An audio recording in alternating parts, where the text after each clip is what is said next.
Bukod sa tradisyonal na pabasa at bisita iglesia, maaaring magninay sa pamamagitan ng pagbisita sa ilang obra na nagtatampok ng buhay ni Jesucristo.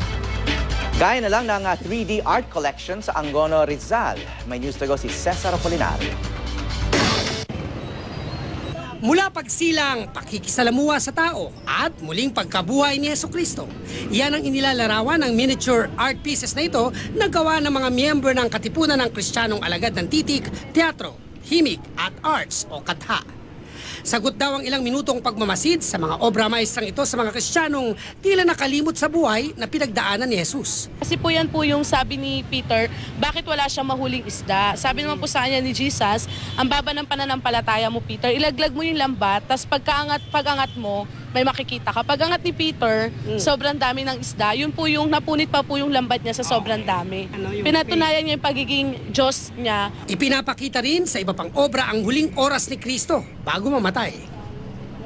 Pinaka-heart po ng aming organization is to remind po yung mga tao, yung mga Pilipino, yung mga taga-Angono, tungkol po sa buhay at sacrifice ni Jesus Christ.